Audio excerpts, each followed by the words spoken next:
प्राचीन काल में एक सेठ जी के 7 पुत्र थे। सातों के विवाह हो चुके थे। सबसे छोटे पुत्र की पत्नी श्रेष्ठ चरित्र की, विदुषी और सुशील थी, परंतु उसके भाई नहीं था। एक दिन बड़ी बहू ने घर लीपने को पीली मिट्टी लाने के लिए सभी बहुओं को साथ चलने को कहा, तो सभी दलिया और खुरपी लेकर मिट्टी खोदने लगी। तभी वहां एक सर्प निकला, जिसे बड़ी बहू खुरपी से मारने लगी। यह देखकर छोटी बहू ने उसे रोकते हुए कहा, मत मारो इसे, यह बेचारा निरपराध है। यह सुनकर बड़ी बहू ने उसे नहीं मारा। तब सर्प एक ओर जा बैठा। तब छोटी बहू ने उससे कहा, हम अभी लौट कर आते हैं, तुम यहाँ से जाना मत। यह सुनकर वह सबके साथ मिट्टी लेकर घर चली गई और वहाँ कामकाज में फंसकर सर्प से जो वादा किया था उसे भूल गई। उसे दूसरे दिन वह बात याद आई, तो वह सबको साथ लेकर वहां पहुंची और सर्प को उस स्थान पर बैठा देखकर बोली, सर्प भैया नमस्कार।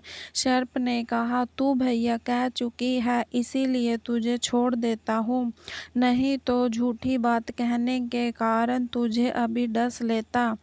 वह बोली, भैया मुझसे भूल हो गई, भैया मेरा कोई नहीं है, अच्छा हुआ जो तू मेरा भाई बन गया।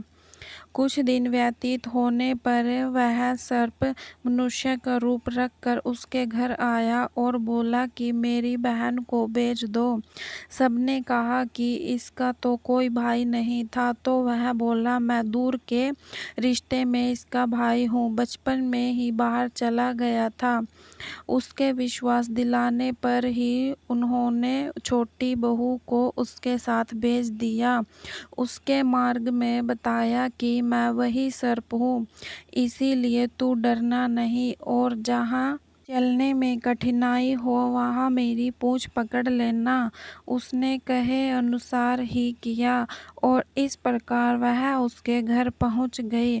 वहाँ के धन धैर्य को देखकर वह चकित रह गई।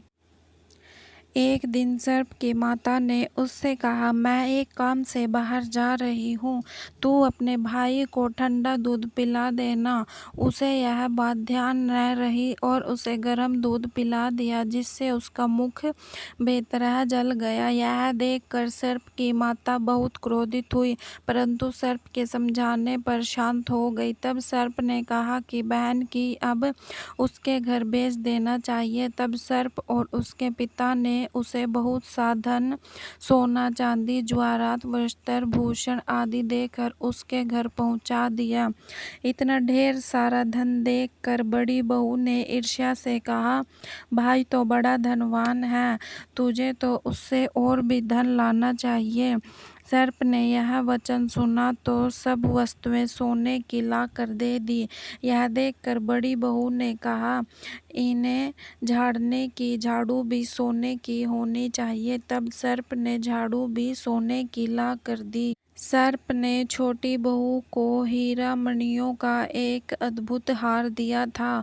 उसकी प्रशंसा उस देश की रानी ने भी सुनी और वह राजा से बोली कि सेठ की छोटी बहू का हार यहाँ आना चाहिए। राजा ने मंत्री को हुक्म दिया कि उससे वह हार लेकर शीघ्र उपस्थित हो। मंत्री ने सेठ जी से जाकर कहा कि गहराना जी की छोटी बहू का हार पहनेगी, वह उससे लेकर मुझे दे दो।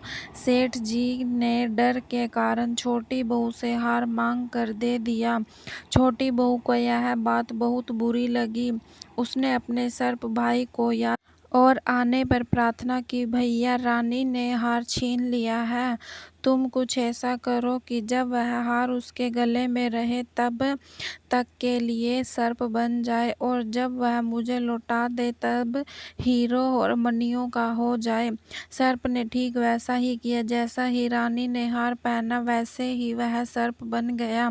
यह देखकर रानी चीख पड़ी और रोने लगी। यह देखकर राजा ने सेठ के पास खबर भेजी कि छोटी बहू को तुरंत भेजो। सेठ जी डर गए कि राजा न जाने क्या करेगा। वे स्वयं छोटी बहू को साथ लेकर उपस्थित हुए। राजा ने छोटी बहू से पूछा, तूने क्या जादू किया है? मैं तुझे दंड दूंगा। छोटी बहू बोली, राजन दृष्टा क्षमा कीजिए, यह हार ही ऐसा है कि मेरे गले में हीरो और मणियों का रहता है और दूसरे के गले में सर्प बन जाता है। यह सुनकर राजा ने वह सर्प बना हार उसे देकर कहा, अभी पहन कर दिखाओ।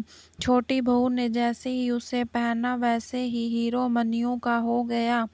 वह देखकर राजा को उसकी बात का विश्वास हो गया और उसने प्रसन्न होकर उसे बहुत ही मुद्राएं भी पुरस्कार में दी। छोटी बहू अपने हार और इन सहित घर लौट आई। उसके धन को देखकर बड़ी बहू ने ईर्ष्या के कारण उसके पति को सिखाया कि छोटी बहू के पास कहीं से धन आया है।